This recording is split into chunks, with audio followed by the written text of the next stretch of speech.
Hi, you're watching DNA Today, a multi-award winning genetics podcast where we explore everything to do with genetics, from CRISPR to rare diseases to new research.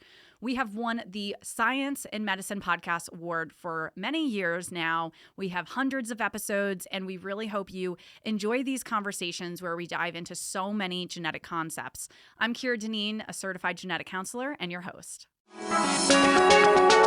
How is it that we find ourselves surrounded by such complexity, such elegance?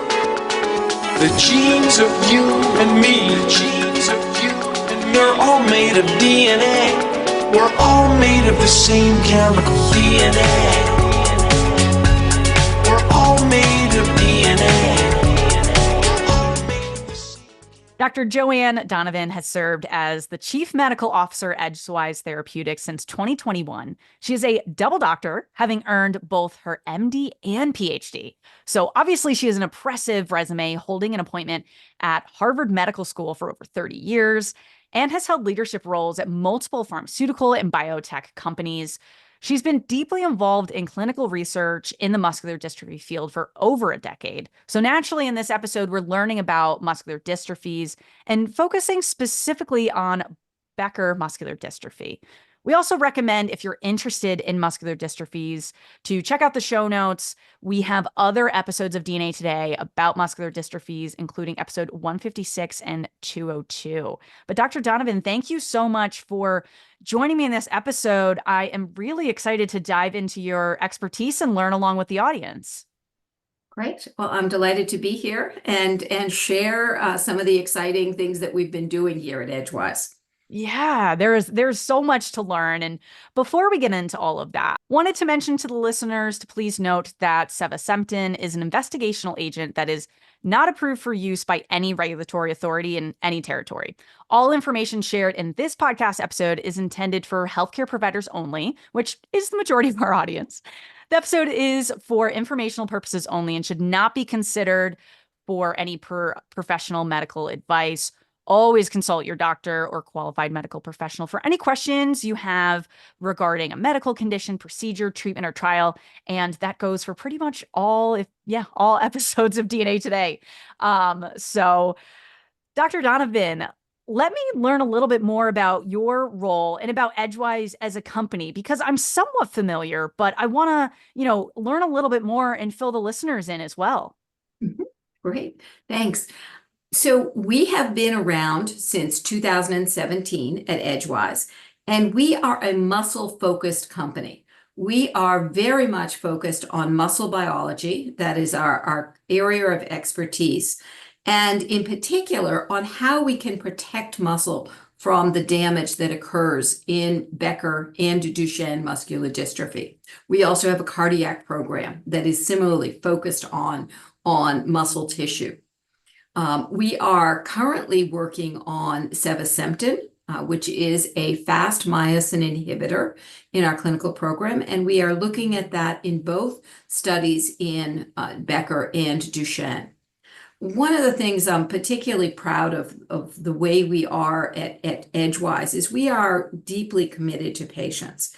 And we have been listening to patients and trying to understand the patient voice. Particularly in Becker muscular dystrophy, which is a disease that has been somewhat in the shadows. It hasn't been a disease that has been at the forefront, and it is often compared to Duchenne muscular dystrophy. Oh, you're lucky you don't have the more severe form. It's a bad disease for these patients. It's something that has really been very enlightening to see over the last several years. And we've done quite a bit in terms of trying to reach out to the community, to listen to the community, and to educate the community about the disease. So that's a real area of focus for Edgewise, as in addition to doing our clinical trials. Yeah, there certainly is a lot more information out there about Duchenne, DMD, and I think oftentimes it does overshadow in some ways Becker, and Becker can kind of be an afterthought, or like it's a sub-bullet on a slide. So it's encouraging that at Edgewise, you guys are focused on Becker and that there is this clinical studies going on in terms of that sense. And, as we said, we're going to focus more on Becker today. So hopefully we can remedy that a little bit by having this episode be focused on Becker. And a lot of people, as you said, do learn about this in school and CMEs and all of that in the context of DMD. But in terms of Becker, can you give us a little bit more of an overview of what this condition is, like symptoms, when onset usually begins of those symptoms, and maybe how it is different from DMD? Because you kind of alluded to the fact that it can be seen as milder than DMD, which I think is a correct statement, right? But fill me in a little bit more on the details of Becker. Yes. So the basic defect in the genetic defect is that the dystrophin protein is present, but it is dysfunctional in some way. It doesn't do fully what it's supposed to do. And what the dystrophin protein does is not to create power in the muscle, but to protect the muscle from damage. So when we contract our muscles in an extreme fashion, we damage them. You do CrossFit and you're really sore the next day, and it can even be worse than that. You can look and see biomarkers of muscle damage that are circulating. Well, folks that have Becker have damage because of this contraction-induced injury, but it happens every day. It happens with daily activity because that dystrophin protein isn't there to protect the muscle. And ultimately what happens is that ongoing inflammation, that ongoing damage leads to loss of muscle tissue. And that is reflected in a loss of muscle function. So that the disease is often diagnosed somewhere in in middle childhood, around 9 years old on average, but it can be a wide range. It's often not diagnosed. The symptoms start earlier. So in retrospect, we hear these men saying, I was always slow. I didn't know why it was happening. But now I understand what was happening even then. I was symptomatic years before I really got a formal diagnosis. And this ongoing process of muscle damage leads to, first, compensating. They're not able to get out of a chair without pushing on the arms. They're unable to get off the floor without a lot of assistance if they fell. And ultimately, it leads to real inability to walk. 30–40% by the late 40s may be in a wheelchair. And that's not a mild disease. That's kind of what the disease progression looks like. So they're losing functions like being able to get up a chair. Well, that also extends into, well, are you able to get off the toilet? I mean, are you able to take a step up and down curbs? So that really limits your mobility. People think of, well, these people can walk, they're ambulatory, but there's a lot of disability there. That affects them in their daily lives. And these are guys with families, with jobs, and having a real impact on their activities of daily living. So that's what we're trying to address. We're trying to protect the muscle from this ongoing damage and preserve and even improve muscle function. And like you said, for people that don't have Becker or DMD, when we go and exercise, like a few days ago, I was playing pickleball and I went a little hard because I was going against my cousins that are really athletic. I'm like, all right, I got to bring it up my all. And, the next day I'm sore. Day after that, I'm fine because my muscles are able to recover because I don't have a muscle condition. But from what I'm understanding, people with a muscular dystrophy, their body is not able to have those muscles recover the way that maybe my body is able to. Am I getting that right? They get more damaged. So you would see circulating proteins like creatine kinase.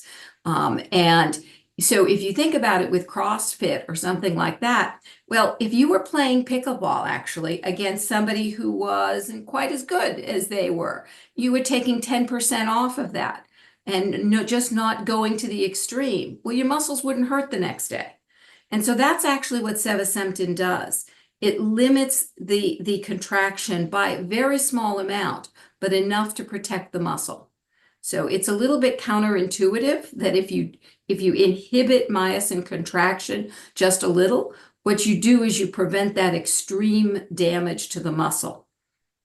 So you're preventing the person from really testing and pushing that muscle. You're like, nope, let's bring it down a little bit so that we don't end up having that contraction-induced muscle injury. Am I getting the phrase correctly? That's exactly right. Yes. Okay. And so that's what this investigational drug is doing, is being able to limit that part. So what we're looking at then is like the skeletal muscle fiber and specifically that part, because there's lots of different muscles and tissue types that many of us learn in anatomy classes, but it's really focused on that part. It's focused on the fast muscle fibers.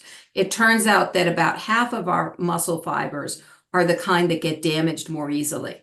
And those are the ones that sevasemten affects. It's very specifically targeted to those. It's not targeted to cardiac muscle or smooth muscle, only the fast muscle fibers that get damaged with contraction-induced injury in the muscular dystrophies. Interesting. Okay. So then tell me a little bit more about how Edgewise is investigating this potential therapy. Where are you in the process? Like, how close are we to having this potentially be on the market? Because it takes, for people that are not aware in the pharmaceutical industry, it takes a very long time to go from the R&D, the research and development, like all of those phases, to finally people can actually be prescribed this medication. So where's Edgewise at in that long, arduous process? So we are currently enrolling in a pivotal trial, essentially a phase 3 trial that we intend to be able to bring to the FDA to say, yes, we think this is something that you should approve. And the way we got there is we did a study, an open label study, so everybody got drug, in a dozen men who were in our original phase 1 study and some others. And what we did was we looked at how they reacted to the drug. We looked at safety, we looked at pharmacokinetics, but we also looked at function. And they were treated for 2 years. So this disease progresses over a year, over 2 years, and you would expect that they would start to decline in function. We use something called the North Star Ambulatory Assessment, which is 17 different measures of daily living. It's going up a stair, down a stair. Can you pick up speed when you run? Can you get up from a chair? These kind of activities. They're all scored by a physical therapist. And they would have gone down about 2.5 points over 2 years, and they didn't. They were stable. And in any kind of a neurological progressive disease, hanging on to what you have is really important. In fact, at least half of them actually got better. So that is amazing to see. So we're very pleased with the result of that. And that gave us the information to design this pivotal study that is currently enrolling in the United States, in Europe, and beyond. And we are looking to enroll about 120 patients. This study is called the Grand Canyon study, our pivotal study. Dr. Donovan, tell me more about the details of some of these improvements. What are the types of responses that you've seen from some of the participants in this trial, especially that earlier one that you were referring to? And this is the earlier one. And we have to also acknowledge that this is an open label study, that people know that they're on drug. But we have heard that some of the symptoms like cramps are decreased in these patients. And also in terms of endurance. So, and the North Star scores, some of the patients did have some improvement as well. On average, it was the same. So that's encouraging in a disease that has progression over time, because holding on to those functions that you can do, that's really important. You just don't, when you talk to people with whatever stage of disease, if I could just keep where I am, that would be great. Wow. All right. So tell me more about Grand Canyon then, because that's the current study that you're enrolling patients in. And from my understanding, this is going to be like 18 months that people will be Mhm. part of this study, and it's double blinded, randomized, placebo controlled. Can you break down a little bit what all of that Yeah. means Yep. and why it's important to So do it this way? it is important to have a placebo control. Of course, people don't want to have a placebo. They want to be on active drug. It does progress over time, so we do need to have about 18 months to be able to see a clear difference between not being on drug and being on drug. That's how we powered the study. We're looking at biomarkers in the bloodstream, but we're also looking at functional measures like the North Star Ambulatory Assessment. And we're looking at MRI because that's a very promising method of looking at the progression that happens in the muscle. Actually, the muscle is replaced by fat and fibrosis, and you can see that very clearly on MRI. So we are enrolling adult men between the ages of 18 and 50 who have Becker, who have a mutation in the dystrophin gene. And we are looking at men who have a North Star score within a certain range that allows us to power the study. Of course, you always want to be able to show a difference. And so that's why we have looked at certain limits basically in North Star. So they're not about to go off their feet. And Becker is somewhat heterogeneous. So some mutations don't deteriorate over time. So if they're at the top of that scale, we're not including them. It's not to say that they wouldn't ultimately benefit, but in a clinical trial, you want to concentrate on the people who you can see a difference in a reasonable amount of time. So Yeah. That's really important just to say, okay, they need to be at kind of this point in the disease progression so that you can see, are they stable? Are they improving? Are they declining? Especially when you have that placebo aspect that you hope to see that the people that are on the investigational drug are stable or improving compared to the portion of the participants that are on the placebo. So you explain what that inclusion criteria is. So the boxes that a patient would need to check for that healthcare provider to then say, okay, patients of mine are checking these boxes. Are there any exclusion criteria? So if they have a feature where it's like, okay, well, this makes them not eligible to potentially enroll in the trial. Yeah, so we are excluding men who have low ejection fractions. Becker has very commonly, folks have cardiomyopathy. So it's ejection fraction below 40%. So Of that's course, like how the heart is functioning. Is that what that yes, means? Okay. exactly. So that's that is, we want to have them at a reasonable stage there. They can't be on other investigational agents, of course. They have to have good pulmonary function, and that's pretty common. It's unusual to have bad pulmonary function at this stage of the disease. And we have a lot of sites across the United States that are enrolling. We listen. These are our guys who've got families. They're busy. They don't want to be going to the clinic all the time. We were able, because of the safety that we have seen, we were able to cut down the visits to once they get Good. started between 3 and 6 months. I should touch on the safety. The most common side effects that we've seen are dizziness and sleepiness. So we actually give the drug at night. It's a pill once a day. And we've also found that those side effects in particular tend to disappear as you've been on the drug for a bit. So they're most common in the first couple of weeks, say, and then tend to diminish. So the Yeah. drug has been very well tolerated. A lot of clinical trials like this will help and have, I don't know what the right term would be, but stipends or something to help financially assist with travel and figuring out what site is most appropriate. Is that something that Edgewise is offering so that it's easier for patients to enroll and stay participating? Yeah, exactly. We have a concierge travel service that supports travel prepaid as much as possible, and any other costs that are associated. This should be cost neutral. It's a small stipend, but in general, we aim to make it cost neutral. Childcare, whatever else needs to happen for the individual and a supporting person to come. They can get in touch with us at studies at edgewisetx.com.